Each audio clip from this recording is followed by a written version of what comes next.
먼저 현대차부터 가볼게요. 16만 9천 원에 매수를 하셨습니다. 비중은 35% 보유를 하고 계신데 20만 원까지 간다는 많은 분들의 이야기도 있었어요. 많은 분들이 궁금해하실 것 같은데 이 종목 어떻게 보시나요?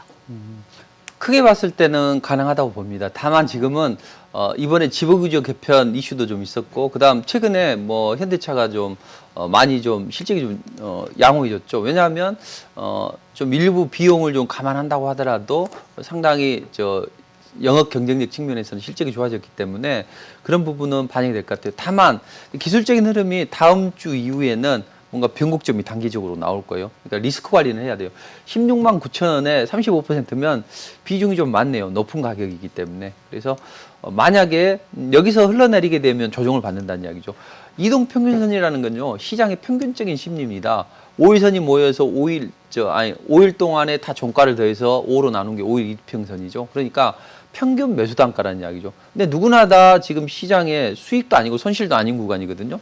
이런 경우에는 항상 흔들고 가요. 그러니까 흔들리는 걸 조심해야 돼요. 여기서 올라가면 좋은데 흔들리면 당분간 조정일 수 있거든요. 그러니까 이런 경우에는 뭐 한 16만 한 5천 원 정도 빠지게 되면 비중 조절을 조금 해서 오히려 저점에서 이 전저점을 이탈하거나 그랬을 때 오히려 저점 매수로 접근하시는 게 더 좋을 듯 합니다.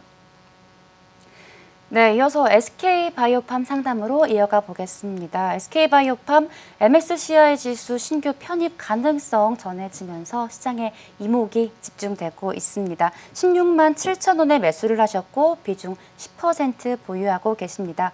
SK바이오팜 대표님 어떻게 하는 게 좋을까요? 이건 홀딩 하셔야죠.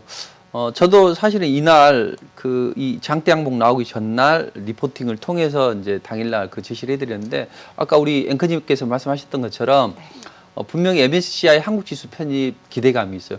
기존에는 좀 사이즈는 좀 됐는데 시총은 됐는데 이 유통 물량이 좀 적었거든요. 근데 기관의 보호예수 물량이 풀리면서 3개월 지나면서 이제 충분히 뭐 조정 여건도 되지만 그런 부분이 이제 유동성을 확보하는 측면이기 때문에 MSCI 지수 편입되면 이제 미리 올라간다는 이야기죠. 이걸 추정하는 자금이 한 60조 원 정도 되니까 그런 부분은 충분히 반영이 되고, 다만 지금은 기존에 물렸던 투자자들이 매도하고 싶은 욕구가 생길 거 아니에요. 61선 저항을 받고 있는 구간인데 여기를 이제 가볍게 넘어서는가를 봐야죠.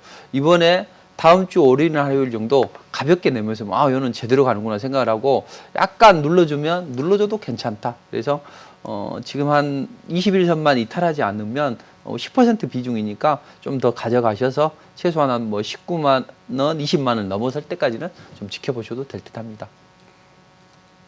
네, 홀딩이 더 괜찮다라고 말씀해 주셨습니다.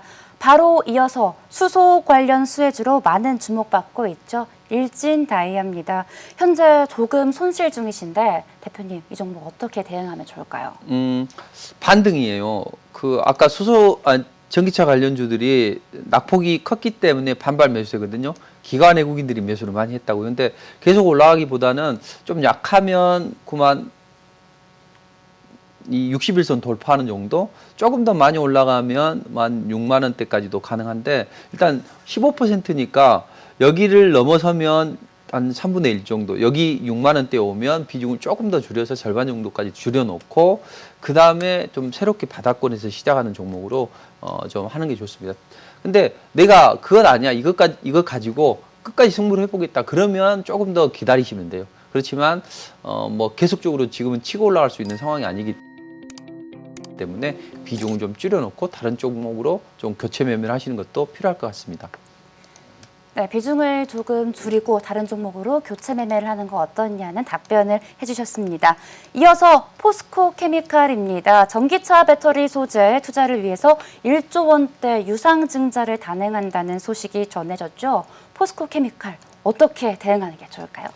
똑같아요. 전기차는 똑같고 오히려 저는 지난 시간에 뭐 LG화학이나 다른 것들도 다 있지만 삼성 SDI를 저는 보라고 말씀을 드렸어요. 네. 삼성 SDI를 보면서 관련 종목들을 좀 대응하시는 게 좋을 것 같습니다.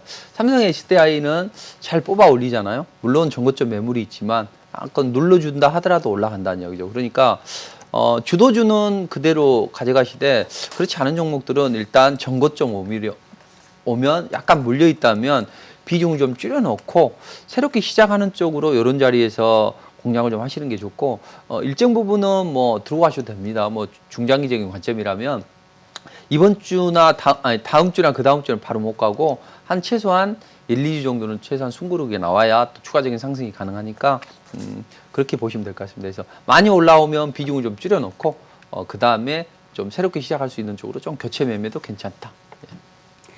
네, 이렇게 포스코 케미칼까지 실시간 문자 상담 만나봤습니다. 네, 이번에는요, 전화 상담으로 이어갈게요. 또 첫 통화라서 좀 설레는데, 네, 어떤 고민 상담 원하실지 궁금합니다. 연결해 볼게요. 시청자님 안녕하세요. 네, 안녕하세요. 네, 오늘 어떤 종목 상담 원하실까요? 세경 하이테크요. 아, 세경 하이테크요. 네, 매수가와 비중 35,000원에 40%요. 35,000원에 40% 매수하셨습니다. 네, 네, 네. 세경 하이테크 이 종목 어떤 점이 가장 궁금하실까요? 너무 내려가서요. 네? 너무 내려가서. 아, 너무 내려가서 이게 지금 코로나 전에 산 거거든요. 아, 그렇죠. 혹시 목표가는 어느 정도 보고 매수하셨을까요? 지금 뭐 이 상황에서 뭐 어떻게 되는가 목표가에는 제가 정할 수는 없을 것 같고요. 올라갈 수나 있는가 좀 물어보려고요. 네, 제가 연결해 드릴 테니까요. 상담 네, 받아보세요. 네. 네, 대표님, 세경 하이테크 보유하고 계십니다. 이 종목 어떻게 대응하면 좋을까요? 일단 좀 기다리셔야 되는데 기존에는 뭐 폴더블 폰 처음 나올 때는 그때는 이게 잘 올라갔다고요. 근데 그런 모멘텀이 좀 사라지면서 약간 매물을 부르면서 약간 조정을 좀 받았거든요. 근데 이 종목은 앞으로 뭐 낙폭 과대에 대한 반발 매수세는 한번 들어올 수 있다고 봅니다. 그래서 35,000원에 40%니까 좀 시간은 좀 걸리겠지만 또 지속적으로 그렇다고 해서 들고 갈 필요는 없다고 보입니다. 정리를 해보면 기존의 좀 폴더폰 관련 모멘텀은 좀 제한적이다. 그렇다면 이제 실적이 좀 뒷받침이 되어야 되는데 아니면 기타 다른 폴더블 폰이 이제 대세를 이루거나 이런 흐름이 나와야 되는데 그러려면 아직은 좀 시간은 좀 필요하고 역시나 이걸 좀 크게 확대해 주시면 좋은데 실적이 그닥 좀 좋지 않죠. 실적 부분이 좀 좋지 않기 때문에 기관 외국인들이 매도를 좀 촉발시켰다 이렇게 보시고 다만 좀 시간이 좀 지나면 자연 발생적인 반발 매수세는 가능하다.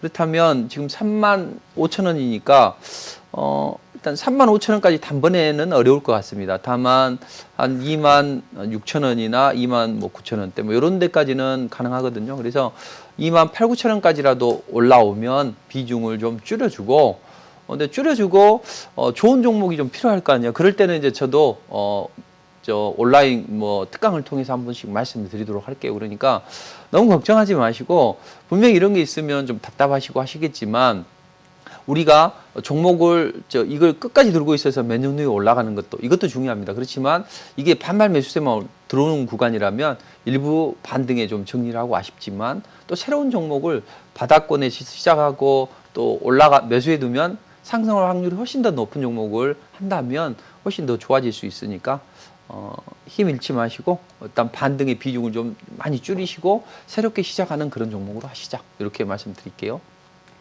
네, 비중을 좀 줄이고 새로운 종목으로 교체 매매를 하는 게 어떠냐는 답변을 주셨습니다. 네, 지금 많은 분들이 전화를 주고 계신데요. 다음 시청자분 만나볼게요. 시청자님 안녕하세요. 안녕하세요. 반갑습니다.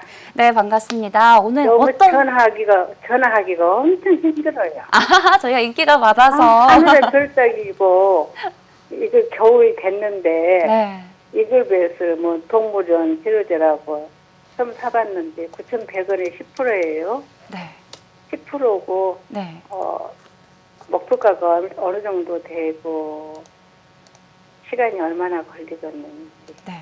이글벳 9,100원에 매수를 하셨고 비중은 10%라고 네, 말씀을 10%고 네. 네, 송관영 대표님께 전화한 거니까 네. 한솔 홈테크도 좀 2,100원에 샀는데 한번 갈 수 있으면 감사하겠어요. 네, 알겠습니다. 이글벳 깜빡하죠. 네. 네, 알겠습니다. 이글벳 전거래일 1.65% 올랐는데요. 대표님, 이 종목은 어떻게 대응하는 게 좋을까요? 하나의 별을 따셨네요. 네. 근데 이글베다와 아까 무슨 종목이었죠? 이글벳하고 아까 세경 하이텍. 한솔홈테크. 한솔홈테코. 네. 걱정하지 않으셔도 될 것 같습니다. 뭐 괜찮은 종목을 들고 계신 것 같아요. 이글벳 하면 뭐 아프리카 돼지열병이나 AI 쪽으로 움직이잖아요. 근데 추운 겨울이 오게 되면 분명히 그런 병들이 좀 확산세가 있다고요. 지금 움직임도 여차하면 움직이겠다고 이 전고점 매물을 소화하고 계단식으로 낮춰주는 건 좋아요. 양봉도 만들어주는 건 좋아요. 다만 날리려고 준비는 해요. 대신 바로 안 날리게 되면 또 실망 매물이 좀 나온다. 그 점만 조심하면 돼요. 그게 다음 주 초, 늦어도 다음 주에는 어떤 식으로든 추가적으로 양봉이 쏘아 올라와요. 그러면 이제 전고점을 돌파할 거거든요. 그럼 그때는 조금 더 여유롭게 생각하셔도 돼요. 왜냐하면 큰 흐름상 에너지를 응집시켜 놨기 때문에 그게 발병이 돼서는 안 되지만 AI나 아프리카 돼지열병이 좀 발병할 수 있는 그런 여건이 형성이 될 수가 있잖아요. 그럴 때 그런 재료로 움직이면 이 종목은 좀 봐도 된다. 그리고 또 중국에서도 전염병도 약간 돈다고 하죠. 그러니까 이 종목은 21선 여기만 이탈하지 않으면 그래도 좀 견조한 움직임이 나올 것이다. 이렇게 보시고, 그다음 아까 한솔홈데코는 지난주에 한번 말씀을 좀 드렸고, 그다음 사실은 또 어제도 단기 매매로 아침에 좀 바이든이 앞으로는 파리 기후협약이 재가입된다. 그것 때문에 제가 아침에 이제 저점에서 좀 매수를 하시라고 좀 했었는데 지금 움직임이 좋아요. 이 움직임은 좋고 21선 따라 움직이는 거니까 다음 주에 하루 이틀은 쉬어갈 수가 있어요. 그 쉬어가는 건 괜찮아요. 5일선만 지켜내면. 그 다음에 슈팅이 나와야 되거든요. 그러면 월요일, 화요일은 쉬어가도 좋다. 늦어도 수요일, 목요일 날은 강한 움직임이 나와야 된다. 그때도 안 나오면 비중을 좀 줄여야 돼요. 대신 이렇게 이제 양봉이 형성이 됐잖아요. 그러면 한 좀 3일에서 5일 정도는 최소한 올라갈 수 있고 팔 기회가 있다고요. 여기 보시면 양봉이 하나 형성이 되면 하나, 둘, 셋, 넷, 다섯 최소한 5일은 움직이잖아요. 여기도 장대 양봉이 형성이 되면 최소한 5일 움직이잖아요. 여기서부터 치면 10일 정도 움직이죠. 그래서 아직 여유는 있으니까 너무 걱정은 하지 마시고 대신 늦어도 수요일이나 목요일에 올라가지 않으면 비중을 약간 좀 줄여두는 그런 전략이 좋고 5일선만 이탈하지 않으면 홀딩해도 된다. 대신 이제 올라가게 되면 약간 좀 매물대도 좀 있을 거 아니에요. 그래서 다음번에 올라가면 이 한 3,000원대 넘어서면 약간 비중 조절은 필요합니다. 네, 수요일, 목요일까지 강한 움직임이 없으면 비중을 줄이는 것이 어떠냐는 답변을 해주셨습니다. 네, 다음 전화 바로 연결해 볼게요. 시청자님 안녕하세요. 네, 여보세요? 안녕하세요. 네, 안녕하세요. 오늘 어떤 종목 상담 원하실까요? 현대로템요. 현대로템 매수가 비중 알려주시겠어요? 매수가 27,000원에 20%요. 27,000원에 보유 비중 20% 보유하고 계십니다. 이 종목 어떤 점이 가장 궁금하실까요? 샀는 지는 오래됐는데 모든 뉴스가 이래 좋은데 샀는 가격이 올 수 있는가 싶어 갖고요. 네, 모든 뉴스가 이렇게 좋은데 고민 많으실 것 같아요. 목표가는 혹시 어느 정도 보고 매수를 하셨을까요? 샀는 가격까지 그래 보고 있습니다. 네, 알겠습니다. 제가 송관종 대표님 연결해 드릴 테니까요. 한번 상담 받아보시기 바랍니다. 대표님, 예. 현대로템 어떻게 하는 게 좋을까요? 뭐 실적도 좋고 네. 또 대규모 공급 제약 체결도 좋고 또 현대차 그룹이 지배구조 개편을 뭐 진행을 하고 있고 한데 전체적인 흐름은 나쁘지 않아요. 다만 이제 결국 얘가 움직일 수 있는 것은 대북 모멘텀으로 움직인다고요. 이제 그걸 기다려야 되는데 트럼프가 당선이 될 가능성이 높다고 해서 관련주들이 강하게 올라갔죠. 그러다 뭐 살짝 눌러주고 또 바이든이 약진을 하면서 약간 좀 쉬어가는 그런 구조인데, 근데 이 종목은 그렇게까지 많이 반영을 안 시키니까 지금은 그냥 무탈한 이런 정도만 나오면 좋아요. 대신 시간이 지나면서 어떻게든 뭐 저 깡패라고 표현을 했지만 김정은 위원장을 어떻게든 껴안으려고 할 거라고요. 그리고 우리 정부의 역할에 따라서 남북관계도 훨씬 더 개선이 될 수 있는 부분이 있습니다. 이 부분은 다음에 한번 제가 설명을 드리도록 하고 흐름은 그러니까 이 종목을 안 움직이는 것도 괜찮다는 이야기죠. 무소식이 희소식이다. 대신 이 종목만 1,400원만 추세적으로 이탈하지 않으면 한번 슈팅이 나올 것이다. 근데 이 대북주들이 한번 움직이면 이제 이 재료에 따라서 좀 미국과의 진전 파괴력에 따라서 약간 좀 달라지겠죠. 그렇지만 기본적으로는 한 2만 원 정도 올라오면 비중을 좀 줄여주는 게 좋다. 근데 2만 7천 원에 보유하고 계시잖아요. 그러면 이제 두 가지를 선택하셔야죠. 내가 이 종목에 물려 있으니 끝까지 이것을 보유해서 먹고 나오겠다. 이런 전략이라면 기다리셔도 됩니다. 근데 만약에 그런 차원이 아니고 뭐 좀 단기적으로 급등하면 좀 비중을 줄여놓고 새롭게 시작하는 좀 좋은 종목을 하겠다 그러면 2만 원 좀 넘어서면 좀 비중을 좀 일부 좀 줄여주는 그런 전략이 좋을 듯합니다. 네, 현대 로템까지 만나봤습니다. 저희가 시간이 조금 남아서요. 네. 문자로 들어온 종목 네네. 상담 이어가 볼게요. 한두 종목 정도 하겠습니다. 네. 네, ABL 바이오 32,000원에 매수하셨고요. 보유 비중은 60%입니다. 고민 많으실 것 같아요. 어제장에도 9.28% 약세 흐름 보이면서 그랬는데 ABL 바이오 어떻게 보고 계시나요? 이번에 뭐 코로나 치료제를 같이 협업하기로 했었는데 그게 좀 안 되면서 했는데 어떤 재무적인 손해는 없어요. 그러니까 너무 걱정을 하지는 않으셔도 되고 큰 흐름을 보시면 이 주봉상에서 61선 지지가 되는 구간이죠. 얘는 이제 항체 치료에 대해서 여러 가지 기술력을 가지고 있기 때문에 기술 수출에 대한 기대감이 있다고요. 그리고 자연스럽게 21선 안착하는 흐름이 나와요. 그러니까 셀트리온 헬스케어가 쉬어가는 동안에 뭐 지수를 방어해 줄 수 있는 그런 종목들이니까 계속 매도는 안 나올 거예요. 그러면 음봉이 떨어졌으면 다음 주 한 수요일 정도가 되면 한번 반등을 시도할 수 있고 여기서 잘 돌려 세우면 움직임이 좀 강하게 움직일 수도 있죠. 이때 녹십자를 한번 보시면 녹십자도 이렇게 조정을 받았다가 21선에 안착해서 급등이 나왔잖아요. 이런 식의 움직임을 기대해 볼 수 있으니까 너무 걱정은 하지 않으셔도 될 것 같습니다. 네, 너무 걱정은 하지 않으셔도 된다라고 답변해 주셨습니다.